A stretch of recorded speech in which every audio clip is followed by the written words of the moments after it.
Welcome out to another episode of It's All Been Checked Before. This time, the Nth Degree. Yeah, we're going to talk about the Nth Degree to the Nth Degree. Speaking of the Nth Degree, the mothership, It's All Been Done Radio Hour, is going to be giving you entertainment to the Nth Degree. December 18th, it's the holiday show. It's at Red Herring Theater. See it live. They're back live in person to the Nth Degree. And we're talking about the Nth Degree on It's All Been Checked Before. Welcome out to another episode of It's All Been Checked Before. Your crew is here. This is Steven. And Keith. Jimmy-Jerome. We're here today to talk the Nth Degree. Is that how you say it? I assume that's how you say it. Nth Degree? Yeah. That is. Nth. Yeah. It is a mathematical reference. First impressions. I don't know where to start. I'm going to guess that I enjoyed it more than Steven. We'll start there. I don't know. I think that's probably a fair guess. And I think I'm going to end up in the middle of you two. I did enjoy this episode. It's kind of derivative, but you know, what isn't even by 1991. I mean, you had to enjoy the opening, right? Yeah, that was fun. That's almost half my notes are from that. We had godlike aliens that weren't complete a-holes, so there were some positive things about it. There was a holodeck being used, not as a holodeck. Exactly. Yeah, I thought it was a decent time. I feel like I'm underselling it. I thought it was a good episode. It's good to see Barclay again. Yeah, I liked it. I like Barclay.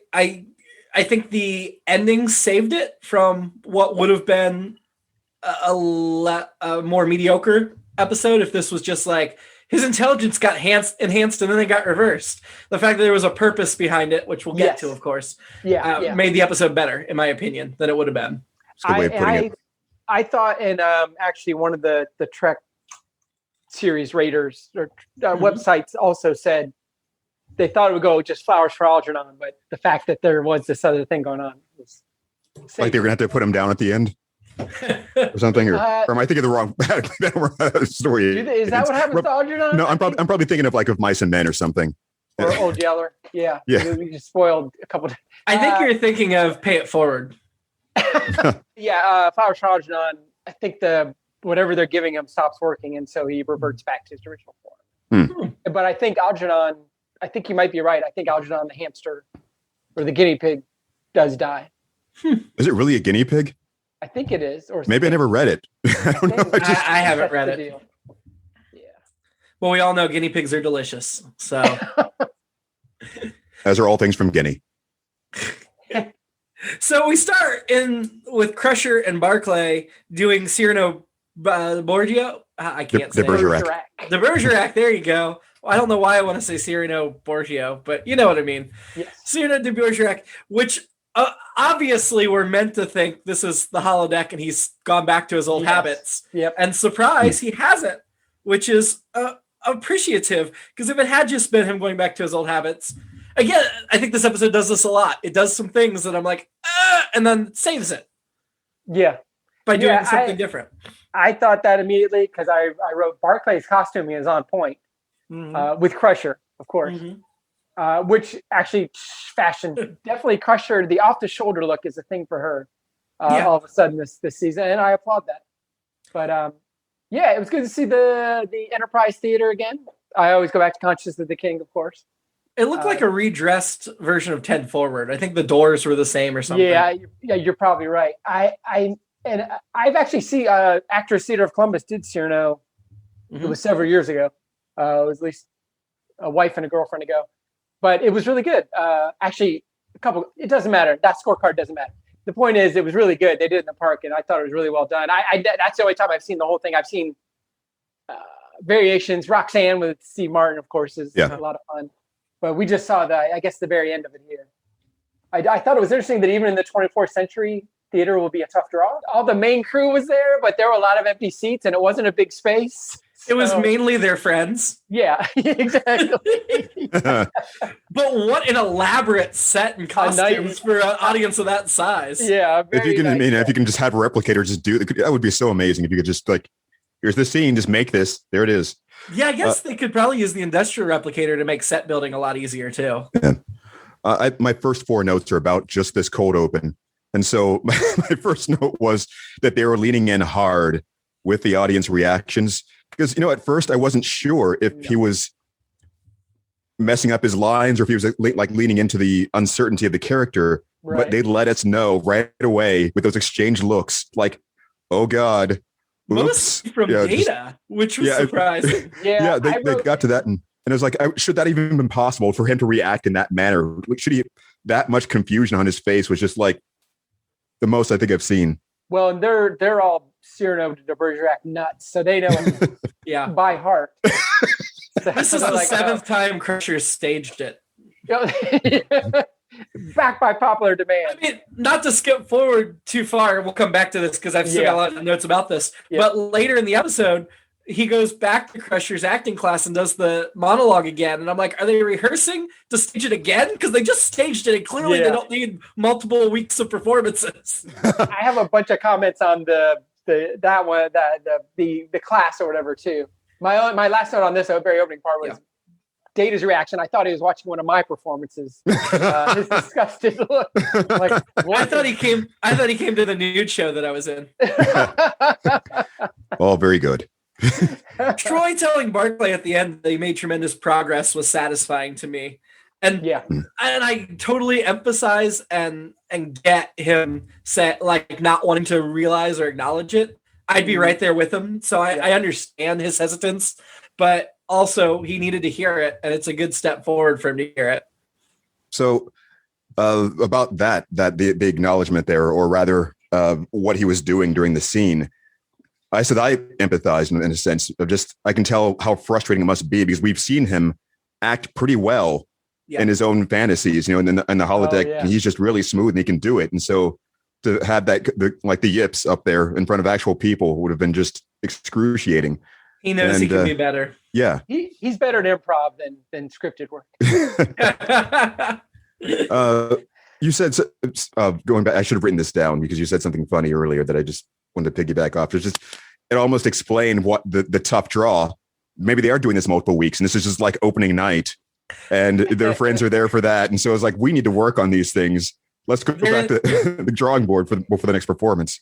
They're what do you call it when you do the test performances in another city before you open on Broadway? Preview. Yeah, they're in previews. Yeah. No, I really think he just did the monologue at the end to demonstrate, or not the end, but in the middle, to demonstrate growth, like he went to the acting class and went to show off his new skills. But that was my first thought was, why are they rehearsing this to do it again? They don't need to do it again. Yeah. So the last thing about that first scene is my alternate scene, which is at some point toward the end, Data pipes up and goes, I have some notes. Data's probably thinking, I'm an android and I can do better than this. Yeah. Yep. Oh, he's an actor, so of course that's what he's thinking. So then we find the Argus Array, which is an unmanned telescope at the edge of Federation space, which I thought, obviously we have large unmanned telescopes now, so it's great to know that they're still like a going to keep developing them and looking further and further. It makes sense. Yeah. And it makes sense to take Barclay with Geordi because Barclay's the diagnostician. He's good at diagnosing things. And because they don't know what's wrong with this, all of that made total sense to me. Whereas I feel like this very easily could have been, why is Barclay the one that's going with him? He never goes with him on these. Now they're just using him because he's guest starring, but because of the specific mission they were on, it made sense. Yeah, they justified it, I thought. Yeah. Yeah. I hadn't caught that. That's good. Without hitting you over the head of it. You had to remember last time what Barclay did to understand why it was justified. But what is Geordi doing before the theme song? When Barclay falls, he gets like shocked or whatever and falls down. And Geordi goes to check on him. And then he looks up and he just holds for way too long before the music starts, where he's not helping him or doing anything. It felt very much like he did the move, now I'm waiting for the director to yell cut. LeVar Burton did not get struck by a bolt from the Cytherians. So, yeah. I have yet another alternate for this scene when they're doing the diagnostics and he's telling them to change the numbers and so forth. And now raise the emissions to the nth degree. But they did not. So we get back from the theme song and the probe's chasing the starship, and all I could think about was, this is like a dog chasing a truck. Do you really want to catch it? It's so much smaller. Although it turns out the probe could do some damage to the ship. So. That's right. Barclay so creepily saves the day at that point, though. Yeah. He's so creepy in that scene. Yeah, and I guess I'll jump to this while we're there because at first I was like, well, did the probe just make him smarter? And then later, Crusher's like, well, everything got better and it connected the thing in his brain or whatever. But apparently, it didn't make everything better because his hair still wasn't great, and apparently he was still kind of creepy. But, well, it seemed I was going to say eventually that I liked the way that it wasn't just switch flip. I've got another personality. It is like a steady improvement in everything, including the smoothness. I agree. I thought that was cool. And at first, again, when I was like, is he better, is he smarter? Is he better actor because he can remember his lines better now, which he probably could. Is he better at everything? Which led me to the Seinfeld conversation of why wouldn't Superman have a great sense of humor? In Yellow Sun, everything's heightened. He's good at everything. Yeah. What makes you think he would be funny? What Barclay is not good at is picking the background music, because when he does the serial monologue to demonstrate how good he is, the music is awful. It's so bad. Yes, it is. When Barclay saves the ship, backing up to the creepy Barclay saving the ship moment, he apologizes to Geordi for overstepping and then goes back to work. And Geordi turns away from him, walks a few steps, and then goes, "Don't mention nobody." Again, it was a second moment already of Geordi feeling like he was doing something staged instead of something natural that made sense to the scene. He was talking to the camera for himself. Just what I've determined after almost 4 full seasons of Next Gen, and I think this will change because I enjoy Geordi in the movies, but I really don't like Geordi LaForge. And it's not LeVar Burton's fault. Right. I just do not like that character. I love LeVar Burton. I think it's better at some point, and I am so impatient for it to happen. Because so far he's been awful. When he did the don't mention or whatever, it would have been great if you panned over and there were 2 other officers there like, who are you talking to? Yeah. If it was the Orville. I wanted to back up a little more, and there's something that made me a little irritated during the sickbay scene, where, of course, we're seeing Barclay be kind of awkward and trying to interject something like, oh God, I had this great idea suddenly, and he's like trying to struggle with this and get this out, and Beverly's just kind of shooting him down, being condescending about it. I mean, I understand that that she has more medical expertise, but technology has to be made somehow by engineers, and it comes from these kinds of conversations. Couldn't we try to do this differently? And she's just sort of like, what are you talking about? Oh, that bothered me a bit. In my annoying for the episode, I'll jump to it was Riker, because Riker wanted to blow him up. Well, I don't know if he wanted to blow him up, but he's like, I don't know, could be dangerous. He's really smart now, which we know. As 3 smart guys, we know that's trouble. You don't want too many smart people around. He's seen these episodes before, and he's like, I know this derivation. Let's just skip ahead to the point where we have to lock him up or something. That is what he suggested, putting him in his quarters. It gets into kind of a where no man has gone before kind of vibe of, you guys are idiots. You have no idea what the level I'm working at, and which is true. That's all true, but it doesn't end up going all the way there, and he doesn't wear funky contact lenses. So to that point, did you ever during this episode think that Barclay might not survive this? I mean, if you could set aside what we told you that he's in a bunch more episodes. Right. And I was like, well, it did actually make me go, did they say he was in several more or just one more? I did actually have that thought. Because I thought either they're going to have to do something terrible to him or he's going to evolve to the next level, which is actually my alternate episode is he keeps all this great knowledge, and he's like the super baby at the end of 2001. Spoiler alert! And he's the next step in man. And they have to put him down, just like the baby, just like Old Gil. If he kept it, he'd have to leave the ship, so he wouldn't be in any more episodes. Yeah, that's true. I mean, I did remember this episode. This is the Barclay episode I remember best from previously, but I do think. Even watching it now, I was like, how are they going to get out of this? It really feels like he's not coming back after this one way or another. Yeah. So I give him credit for that. I'm glad they decided to break that bad habit they have of bringing in interesting characters and getting rid of them in one episode. Yeah. Yeah. And I think the other times they would wrap it up quickly or it'd be a cop out at the end. I thought this was, here's this interesting concept. And it's like, that all makes sense. And, I always rag about oh, what's the mystery? Just tell us, because usually the reveal sucks. And this one was actually a pretty good one, I thought. Well, this is when Star Trek, I think this is a sign of the first couple seasons of Next Gen were very original series where it was extremely episodic and there weren't a lot of consequences that carried over. And now we're starting to see those longer threads built in. I mean, DS9 will basically go full serial at some point. Voyager kind of takes it back to this style, but the fact that you can have these episodes that still have threads that continue is nice. Him solving the problem. Mm-hmm. By raising the shield strength to the nth degree. had to note that. Is that all your alternate scenes, Keith? You have like 6 more of them? Of the nth degree. Not, well, maybe N more. But let's see. The thing I noted about the Riker scene where I like that discussion. That's something that I think Jimmy complained about a few episodes ago or sometime where they should have been considering those kinds of things right away. Like at least discussing the idea. Maybe we should just put everybody in their quarters and be done with this. Yeah. But they made some good arguments. Riker backed up his suspicion just by pointing out it could be an alien takeover thing or something.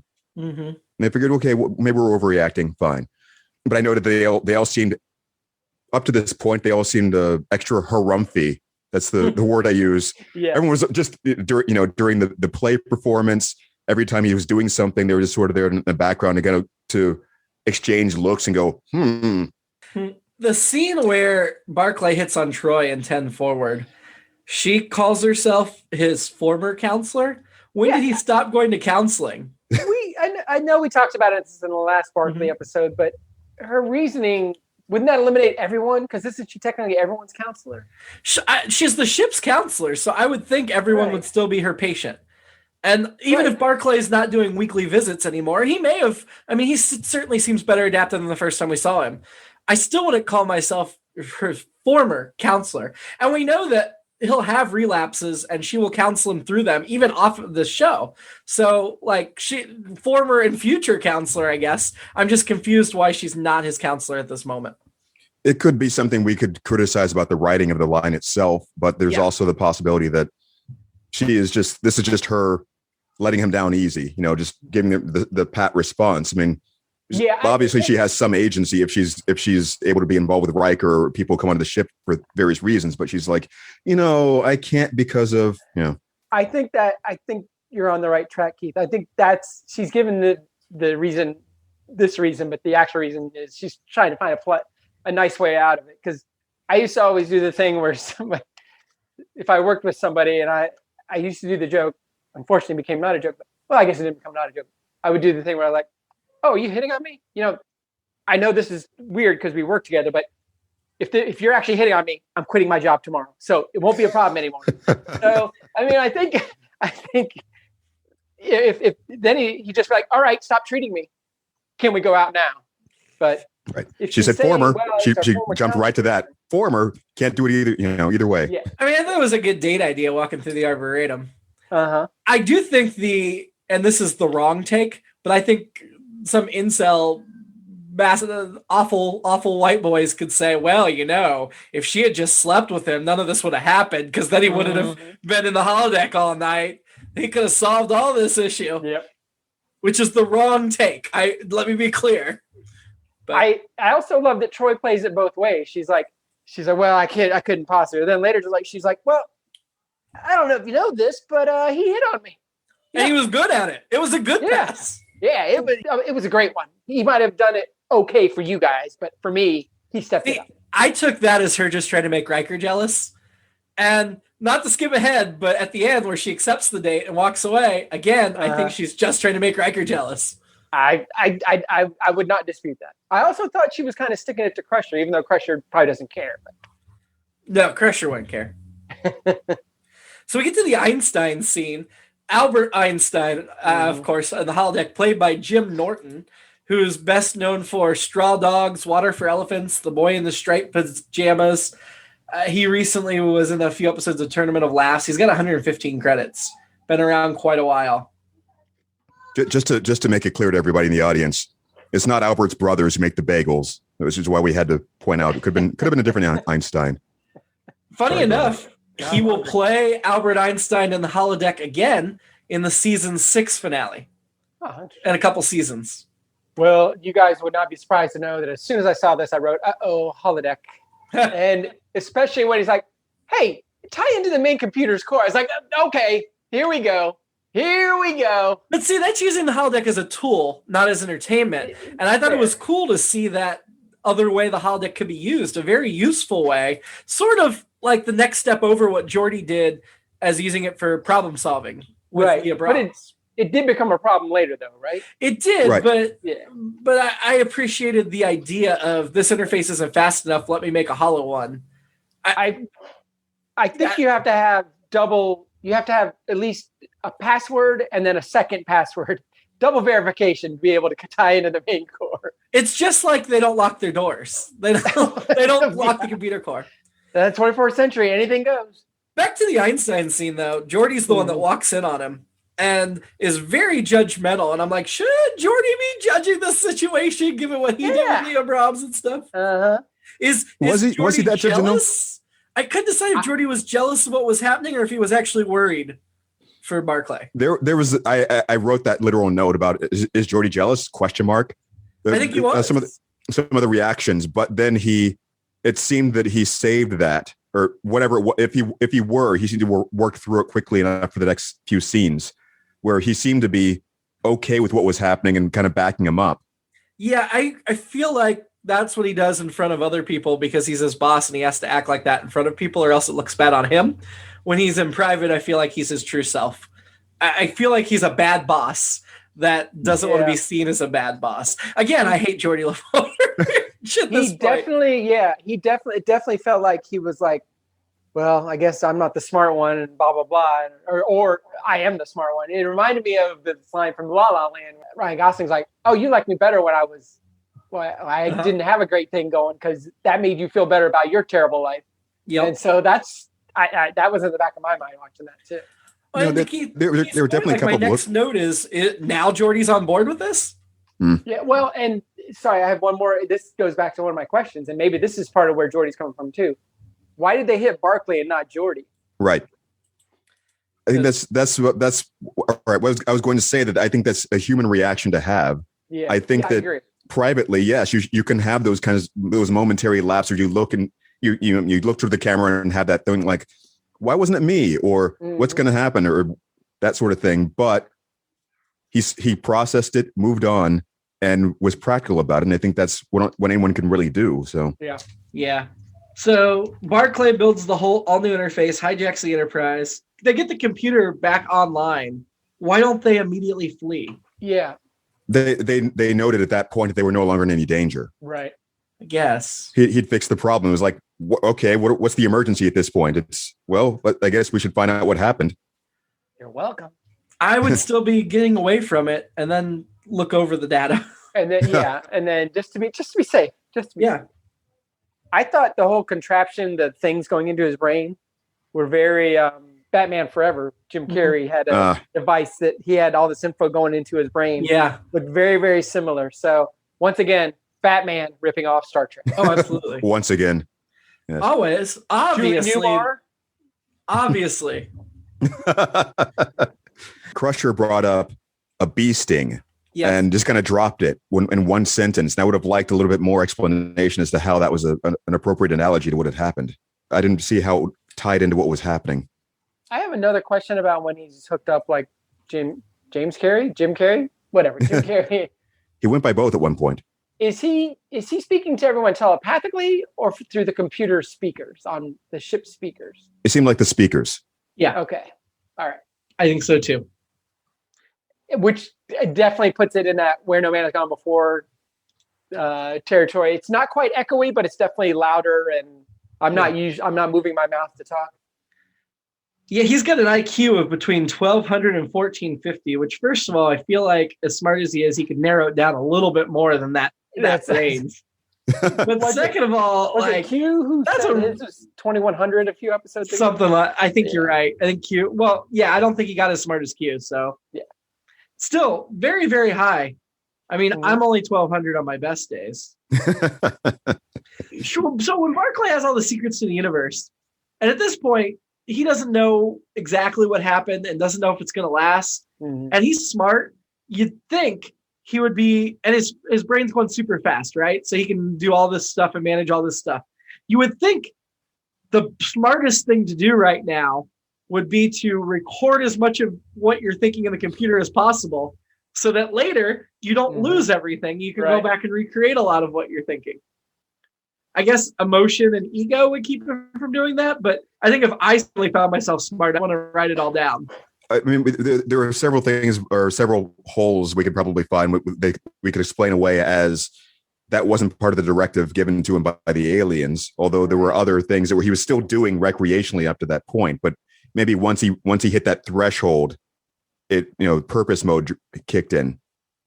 Or, while he was on his way up, it never even occurred to him that this is going to end at some point. Mm-hmm. But whichever, that's still just, yeah. It's sort of like the genie thing when people have wishes and you're like, why didn't they do this? Yeah. I kind of liked the effect when they traveled through space through his manipulation, because you could say, well, he's smart enough. Why can't he make it smoother? But on the other hand, he's smart enough. Why is he going to waste time making it smoother when he knows they'll be fine? Yeah, I thought it was like the part where they were very trippy. I thought that was really cool. And then when they finally exit the thing, it looked very Enterprise exiting the Crab Nebula in Wrath of God. Yeah. Mm-hmm. So I thought that shot was really cool. Backing up a little bit again, this would have been the scene where he decided that he needed to go to the holodeck. He was talking about the interfaces being too slow. Mm-hmm. I was refreshed and relieved that scene didn't turn into like a pissing match with Geordi. Mm-hmm. That kind of cemented for me that this wasn't going to be that. And I was glad it wasn't something that petty and overdone. So they talked it through. He left. He did what he was going to do. Yeah. Moving on. So when they come out of there, they're confronted with a big giant head. He's the alien. This is how he's credited in IMDb as Cytherian, played by K.E. Cutter, K-U-T-E-R.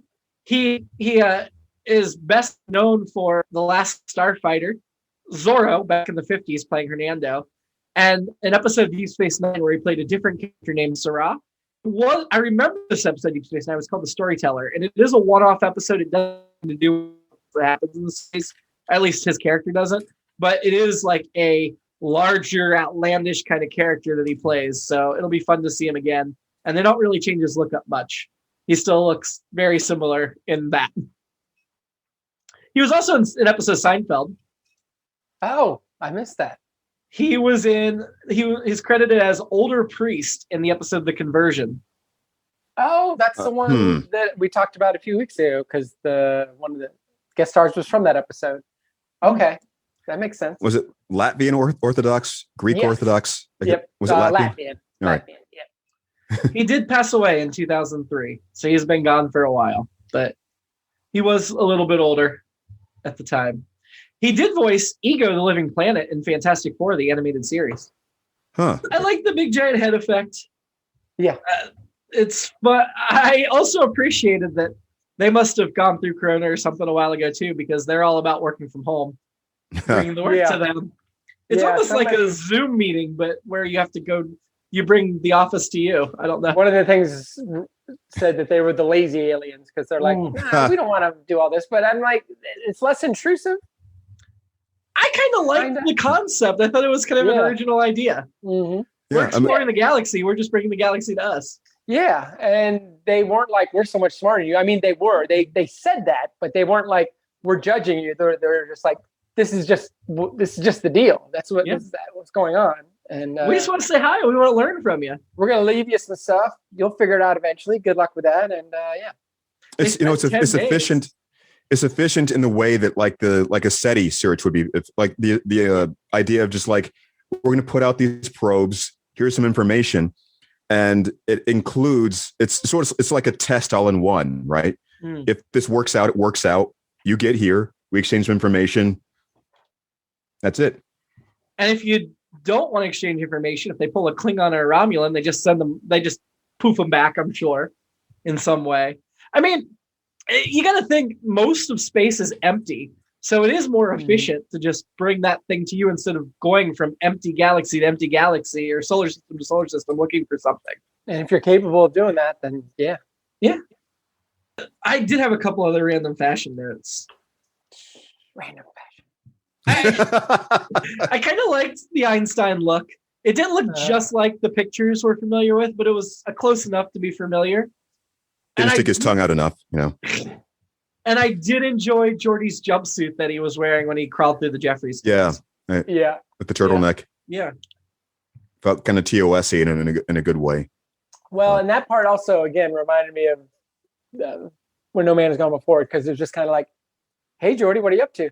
Oh, nothing. Just, doing a little fixing up that I was supposed to do. Oh, now that you mentioned it too, you made it like a 2001 reference not too long ago, and there were several of those they were heavily throwing in there. Once he was in the computer, there was he literally said, "I'm afraid I can't do that." Yep. And also, hey Geordi, what's going on in there? What's you up to? We're having that conversation where you're trying to pretend like I love that, just that whole exchange. So, do we think this Cytherian was the same race as the villain in Star Trek V that Cybok took him to? Because they said this was the center of the galaxy, though they said it was 30,000 light years away, and Earth is not 30,000 light years away from the center of the galaxy, but whatever. They said it was the center of the galaxy. That was also an alien that drew something to him rather than going away and appeared as a giant glowy head. So it felt like it could just be a member of the same species, but like maybe he'd been banished versus the bad one. Like the other one had been banished, the one from Star Trek V. He related. Oh, wow. That makes a lot of sense. I mean, that's, It's never established that they're connected, but it certainly seems like it. They're similar enough in structure. It's amazing. I don't know. My alternate episode is they get drawn to the center of the galaxy and it's Cybok's giant head because he defeated the alien and now he's hanging out there and ruling it, has its power. That would be awesome. I just wanted to see more Cybok. I had to go back a bit again for mine. One was, of course, when Barclay was explaining why he couldn't be removed from the computer, he actually used the word degree. So, of course, his mind expanded in the computer to the nth degree. Sure. Came so close to saying it, but he didn't. There was a Picard make it so after the conference, which I've gotten out of the habit of noting. And one thing that it didn't matter once we got to the end of it, but it seemed strange to me at the time that Troy actually made a point of telling Reg what was going on, saying the captain's going to stop you, going to do whatever, Picard's going to do everything in his power to stop you. As she left, as if it's almost like taunting, and it immediately kicked over to him just admitting that he knew what was going on and trying to just, okay, we're shutting everything down now. So it seemed like an odd thing for her to do tactically.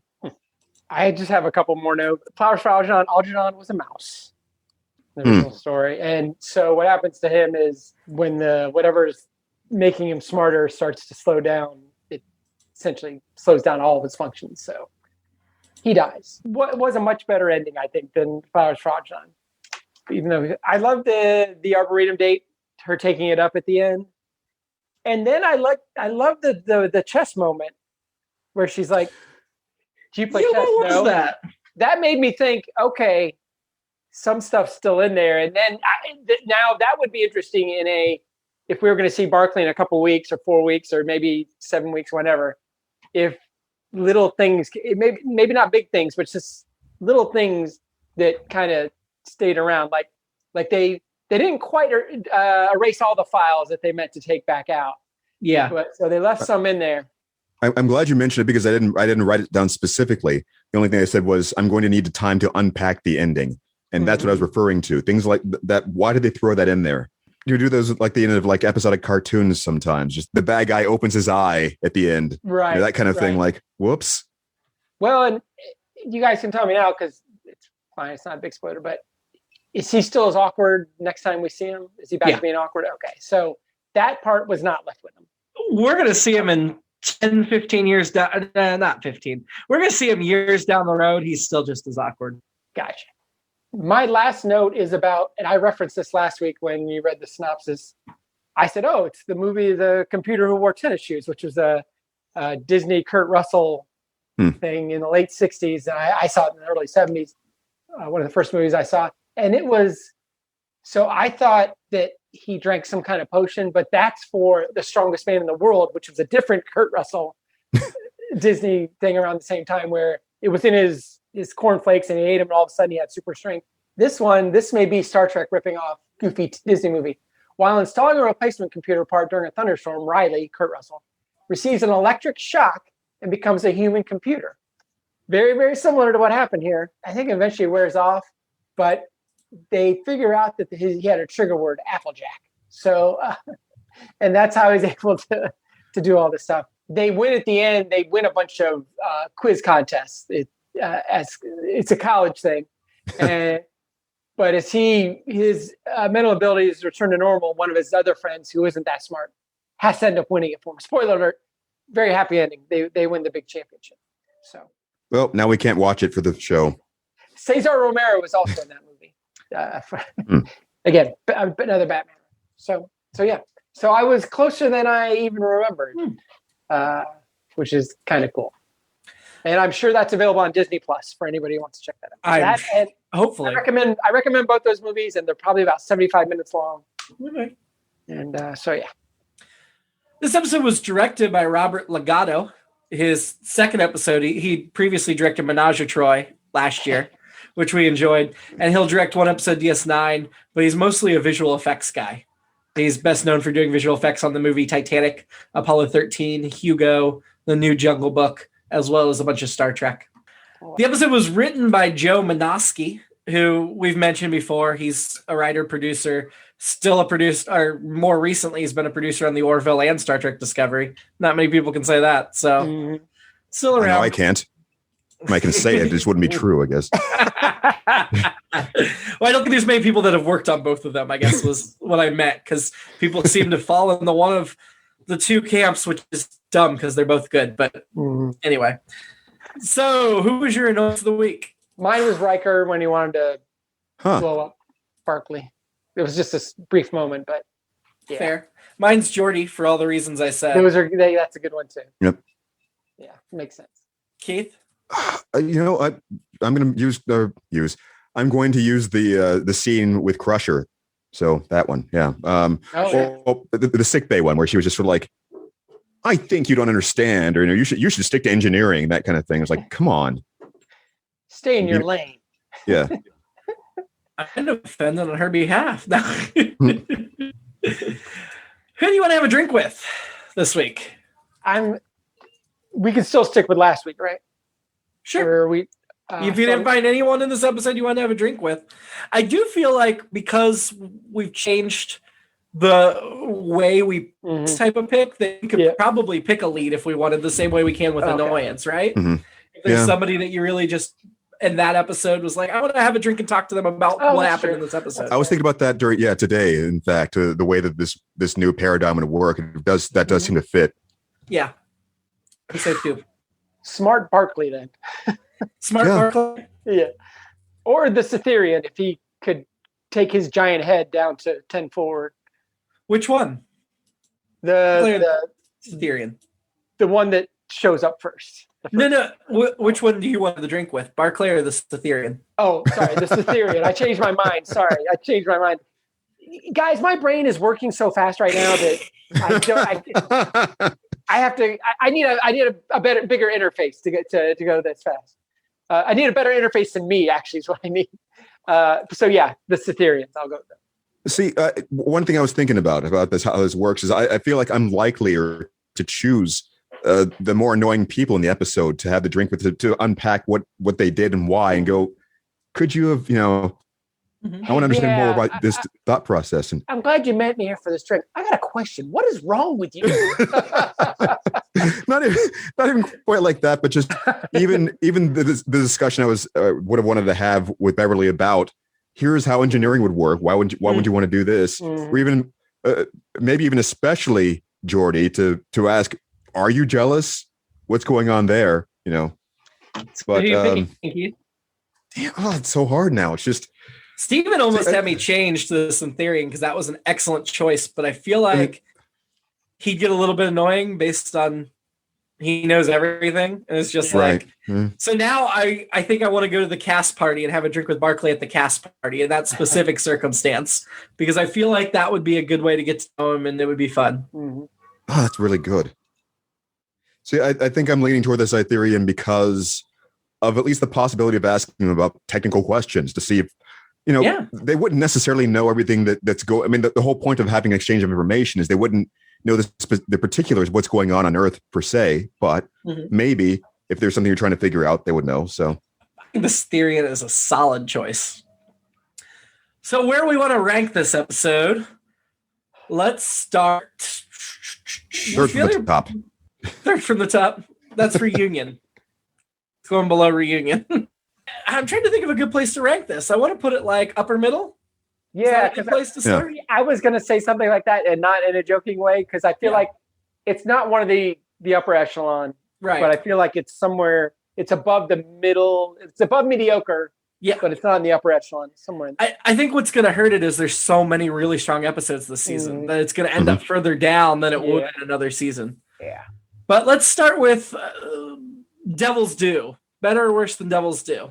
Interesting. That's a good one. That's a good starting point. Once again, Jimmy, you've done an excellent job. I try. That's just a little bit above the halfway point. And I think I mentioned this last week. I feel like with Devil's Due, like the rewatchability, I'd be like, I can't wait to watch that again. Yeah. I don't know that it's a better episode, but I'm kind of torn. Yeah. Wow. All right. So I guess what is above Devil's Due? What is below it? I think it's going to be. That's what I was thinking as well. Where I got to go next. Above Devil's Due is Brothers. Data, Lore, Dr. Soong. Ooh. Below Devil's Due, and this one I believe you two pushed higher that I disagreed with, was Future Imperfect, where Riker wakes up and it's the future. Oh, yeah.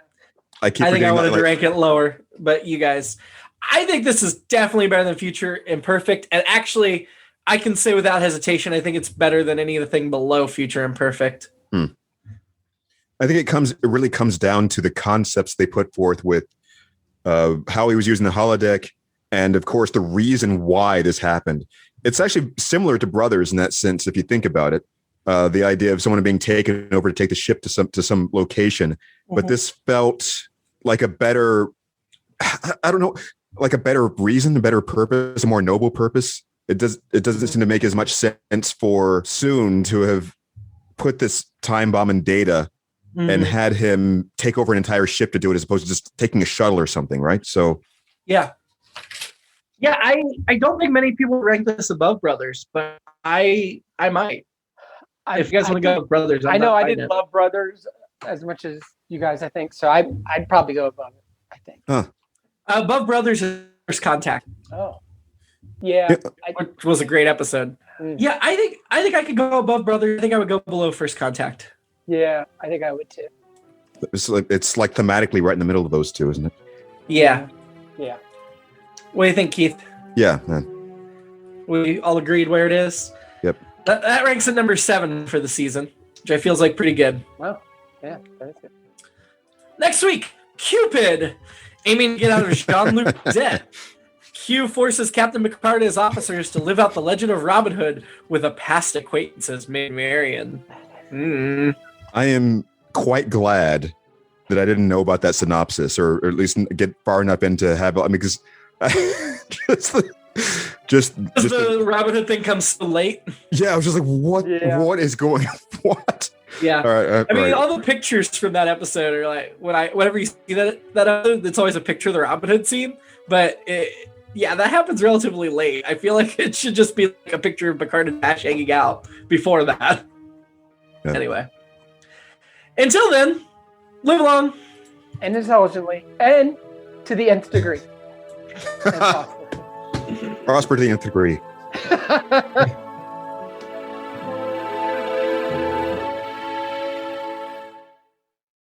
It's All Been Done presents. Who's Got the Time?